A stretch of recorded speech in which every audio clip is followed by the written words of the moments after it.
You don't have a money problem. You have a retention problem. It sounds harsh, but if you stop and look at the math, it's a truth so uncomfortable it'll make your skin crawl. Look around you. You aren't unemployed. You're actually working harder than ever. 8, 10, maybe 12 hours a day grinding for some multinational empire. You even earned more this year than you did last year. Yet, every New Year's Eve, your savings account is a dark joke. That ghost of financial anxiety. It's still haunting you, and it's not because you're lazy. It's because the system doesn't want you to be wealthy. It needs you to be the perfect consumer. The perfect consumer is a ghost in the machine, someone who earns, spends every cent on things they don't truly need, and then crawls back to the office to pay off the debt. You're standing in a financial matrix, a precision-engineered web designed to bleed you dry before you even realize the money is gone. Your greatest enemy isn't a low salary. It's the fact that you've lost control over your own survival. You think you're free to shop, but you're just choosing the color of the invisible golden chains around your neck. Welcome to the invisible driver, where there are truths that society doesn't want you to know. Let's be real. Every time you open your phone, you aren't just browsing.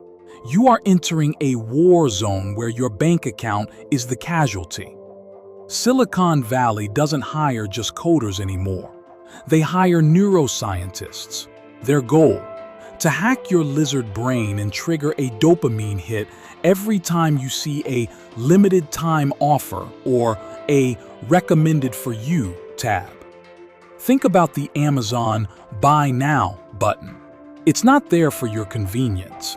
It's there to exploit what I call the 3-second lethal window. See, it takes the human brain about 3 to 5 seconds to move from an emotional impulse to a logical evaluation. If they can make you click in under 3 seconds, your logic never even wakes up. You've committed financial suicide before you've even realized you were holding the weapon. You think you're in control?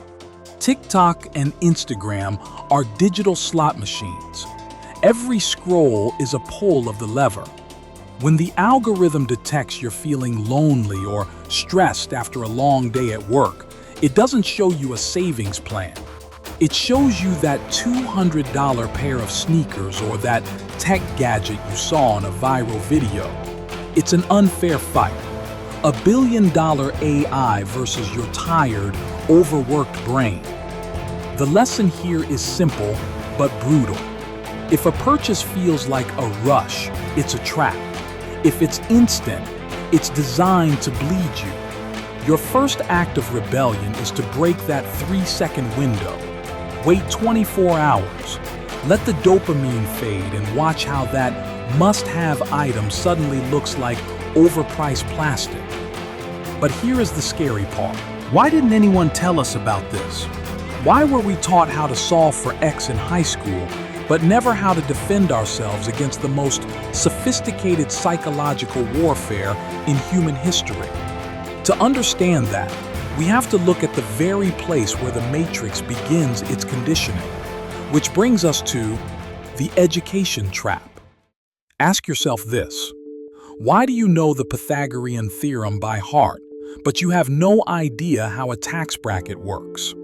Why did they teach you about the anatomy of a frog, but never about the anatomy of a mortgage? It's not an accident. It's a design choice. The modern American school system was modeled after the 19th century Prussian factory system. Its primary goal wasn't to produce innovators or free thinkers. It was to produce compliant workers, people who show up on time, follow instructions, and don't ask too many questions about where the money is going. At 18, before you're even allowed to buy a beer, the system encourages you to sign your name on a dotted line for $50,000 or $100,000 in student loans. They call it an investment in your future. I call it the first shackle. You enter the workforce already owing the system a decade of your life. You are born into a debt trap where you're taught that a high-paying job is the only way out. But here's the brutal irony. Even if you get that high-paying job, you've never been taught how to manage the money that comes with it. You've been trained to be a high-performance engine for someone else's machine, but no one gave you the keys to your own vehicle. You graduate with a degree in one hand and a death sentence in the other, completely blind to the fact that you've been set up to fail from day one. And this leads to a phenomenon that is haunting millions of Americans right now. It's the reason why people making six figures are still living paycheck to paycheck, drowning in a sea of luxury debt. Because even when you start making real money, the Matrix has another, even more subtle trap waiting for you. The $100,000 broke club. In the United States, we've been sold a lie that a six-figure salary is the finish line. We think that once we hit that $100,000 mark, the struggle ends. But for millions of Americans, it's just the beginning of a faster, more expensive treadmill. Welcome to the six-figure broke club. It starts with a parasite called lifestyle creep. You get that big promotion, and suddenly, that reliable Toyota doesn't feel premium enough for your new title. So, you trade it in for a $700 a month Tesla lease. You move from your cozy apartment to a luxury condo with a gym you never use. You start trading your time for convenience. Uber Eats every night, $15 cocktails every weekend, and a Peloton gathering dust in the corner. By the end of the month, even with that fat paycheck, you're still checking your banking app with a knot in your stomach, wondering where it all went. You've become a high earner, not rich yet, or what the system calls a Henry. You're working 60 hours a week just to maintain an image of success for people who don't even like you.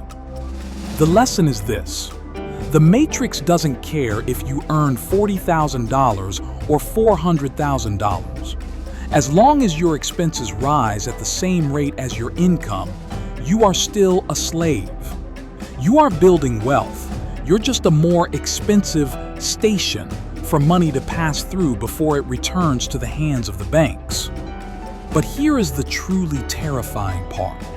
Even if you manage to resist the urge to buy a new car or a bigger house, even if you live like a monk and save every penny, there is a silent thief standing right behind you.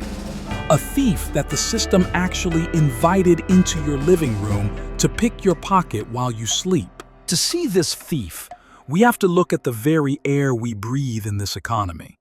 We have to talk about the silent thief. Imagine a thief who doesn't break into your house at night, but instead breaks into your bank account every single second of every single day. This thief doesn't take your physical dollars. He just takes what those dollars can do. In the textbooks, they call it inflation. In the Matrix, it's a social engineering tool. Think about it. If your money held its value forever, you might eventually save enough to stop working. You'd be free. But the system needs you on that treadmill. So they've engineered a way to make your savings leak energy. Since 1970, the US dollar has lost over 85% of its purchasing power. That means if you worked 100 hours to save $1,000 back then, that same $1,000 today represents only a fraction of that labor. The system effectively stole the hours of your life you spent earning that money. It's a hidden tax that requires no vote and no approval. Every time the Federal Reserve prints more money, they are diluting your sweat, your late nights, and your sacrifices. They are forcing you to work harder and longer just to stay in the same place. It's the ultimate carrot on a stick. You're running faster, but the finish line is being moved by a group of bankers in a boardroom you'll never enter. The lesson is a bitter pill to swallow. In this system, saving cash is actually a form of slow financial suicide. You are storing your life's energy in a bucket with a hole in the bottom. But as if this invisible thief wasn't enough, the Matrix has deployed a fleet of smaller, digital parasites to finish the job. They don't take your wealth in big chunks. They drain it one tiny drop at a time, so slowly you'll barely feel the sting, until your veins are dry. To see these parasites, we have to look at the apps on your phone. We have to talk about digital leeching. In the old world, you bought a thing, you owned it, and that was the end of the transaction. But the Matrix realized that one-time sales are bad for the bottom line. They don't want your money once. They want a pipe connected directly from your pocket to their vault, forever. Welcome to the era of digital leeching. It's the sassification of your entire existence. Think about your daily life. You don't own your music. You rent it from Spotify. You don't own your movies. Bounties are paid monthly to Netflix and Disney+. You don't even own the software you use for work. You lease it from Adobe or Microsoft. In some cases, you don't even own the features in your car anymore. Want heated seats in your BMW? That'll be a monthly subscription too. Individually, these $10 or $15 charges feel harmless. They're designed to stay just below your pain threshold. But collectively, they form a digital net that entangles your freedom. The average American now spends over $200 a month on subscriptions they often don't even use. That's $2,400 a year.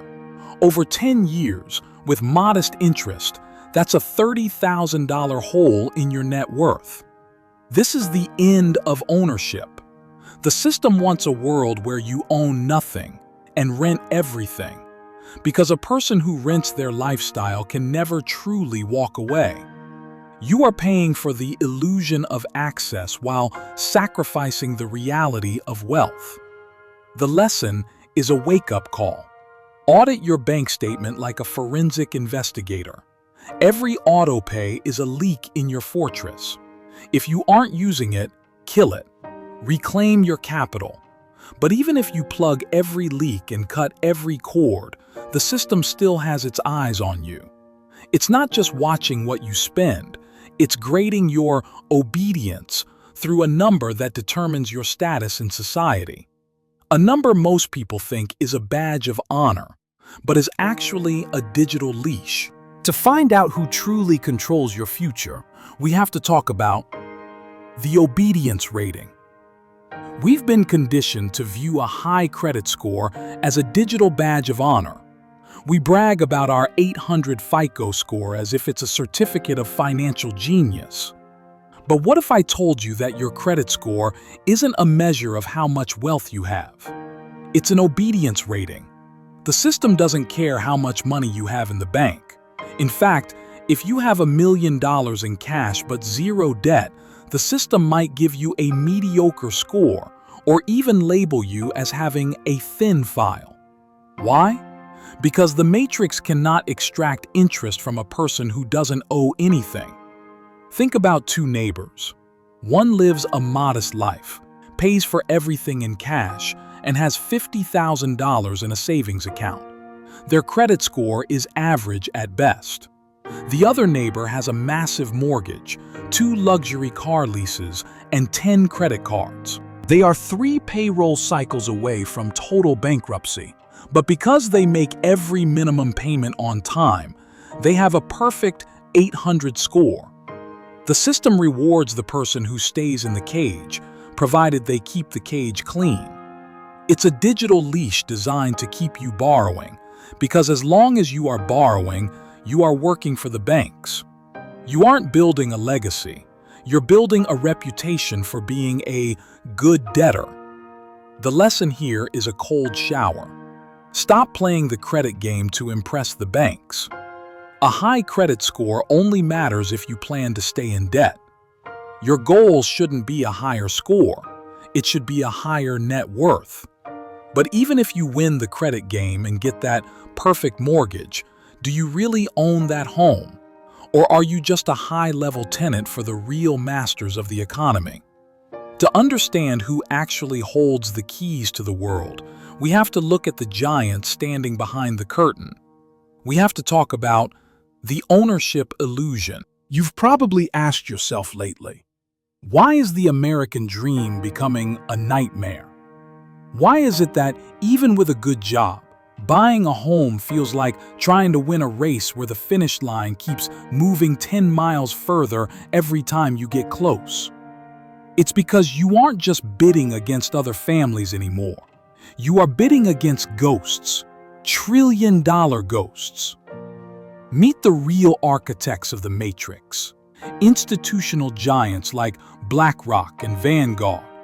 While you were sleeping, these behemoths were busy buying up tens of thousands of single-family homes across the country, often paying cash and outbidding regular people by 30 or 40%. They don't want to sell these houses to you. They want to rent them back to you. We are moving into what economists call the rent-all economy. It's a world where the physical earth beneath your feet is being transformed into a permanent subscription service. If they own the houses, the cars, and the tools you use to work, they own you. You become a permanent line item on their balance sheet, a reliable source of yield for their shareholders. The strategy is simple. You will own nothing, and you will be happy. But they forgot to mention the second part. If you own nothing, you have no leverage. You have no place to stand that isn't subject to someone else's terms and conditions. The lesson. Here is the ultimate red pill. True freedom is impossible without ownership. If you don't own your assets, you are just a guest in your own life, waiting for the landlord to raise the price of your existence. But how do you fight back against a trillion-dollar algorithm? How do you carve out a piece of the world when the game is rigged? You don't do it by playing by their rules. You do it by building your own fortress, a financial weapon designed to give you the one thing the system fears most. To find that weapon, we need to talk about the Freedom Fund. If the system is built on your dependence, then the ultimate act of rebellion is to become independent. But you can't fight a trillion-dollar empire in a head-on battle. You need a guerrilla warfare strategy. You need a freedom fund. Most people follow a formula for financial suicide. Income minus expenses equals savings. But in that equation, you are at the very bottom of the priority list. You pay the landlord, the grocery store, and the streaming services first, and then you give yourself the leftovers. You're treating yourself like a beggar in your own life. We are flipping the script. The new formula is income minus freedom fund equals spending. Think of this fund as your buyout price. It's the money that allows you to look a toxic boss in the eye and say, no. It's the money that buys you the time to walk away from a soul-crushing corporate grind and find a new path. This isn't a boring emergency fund your grandma talked about. This is your resistance capital. Start with 10%. If you can, push it to 20%. The moment that money leaves your checking account and enters your freedom fund, it is no longer currency. It is a soldier. And that soldier's only job is to fight for your time. The lesson is simple. Wealth is not the ability to buy things. Wealth is the ability to own your hours. If you spend everything you earn, you are just a high-paid prisoner. But the moment you start paying yourself first, you are officially part of the resistance. But even when you start building your fortress, there is one more trap the system uses to keep you confused. It's a mental trick that makes you value the wrong things, ensuring that even if you have money, you still feel poor. To break this final spell, we have to rethink how we measure the world. we have to talk about the time value matrix. To truly break free, you must stop looking at price tags in dollars and start looking at them in life force. In the matrix, they want you to focus on affordability. Can you afford the monthly payment? Can you put it on a credit card? But the reality is much darker. Money is just a medium for your time, and time is the only non-renewable resource you possess. When you spend money, you are literally trading away a piece of your mortality. Let's do the math on a common American dream, a $50,000 truck or SUV. If you earn $25 an hour after taxes, that vehicle doesn't cost $50,000. It costs 2,000 hours of your life. That is 1 full year of working 40 hours a week, 50 weeks a year. Think about that.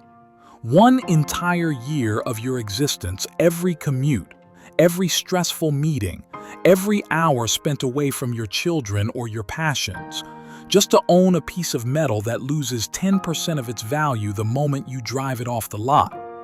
Was that year of your life worth it? The system loves low monthly payments because it hides the true cost in life force. It makes the chains feel lighter, so you don't notice how long they actually are. The lesson is a shift in perspective. Before every purchase, ask yourself, how many hours of my life am I willing to die for this? When you view the world through this lens, the latest iPhone or the designer shoes lose their magic. You start to value your time more than your image. But understanding the cost is only the beginning. Awareness without action is just a slower form of suffering. Now that you've seen the wires behind the walls, you have a choice. You can go back to sleep, or you can begin the process of extraction. It's time for the final step. It's time for the Great Awakening. The truth is a heavy burden, but awareness without action is a slow poison. Most people will finish this video, feel a momentary spark of realization, and then go right back to scrolling, letting the dopamine fog settle back over their eyes. Do not be most people. Your extraction from the matrix begins in the next 48 hours. Hour 1 to 12. The forensic audit. Open your banking app. Don't look at your rent or your car payment. The system already has those. Look at the paper cuts. The $5 here, the $20 there. Highlight every recurring payment you haven't used in 30 days. These are the parasites. Kill them. Feel the visceral power of saying no to a billion-dollar corporation. Hour 12 to 24. The soldier setup. Go to your employer's payroll portal or your bank's app and set up an automatic transfer, even if it's just $50. Move it to a separate account you don't carry a card for. This is your freedom fund. You are now officially autopiloting your rebellion. The final 24 hours. The mirror. Look at your last month of spending through the lens of life force. See how many hours of your life you gave away for things that are already in the trash or forgotten. The lesson is the foundation of your new life. Discipline is not a punishment. It is the highest form of self-love. By restricting your impulses today, you are buying the freedom of your future self. You haven't reached the finish line yet, but for the first time in your life, you've stopped running in the wrong direction. You aren't just a consumer anymore. You aren't just a station for money to pass through. You are becoming the driver of your own survival. The matrix is still there, and it will try to pull you back with every notification and every sale sign. But it can't defeat a mind that has seen the code. Welcome to the real world. Welcome to the resistance. This is the invisible driver. Your journey to total autonomy has just begun.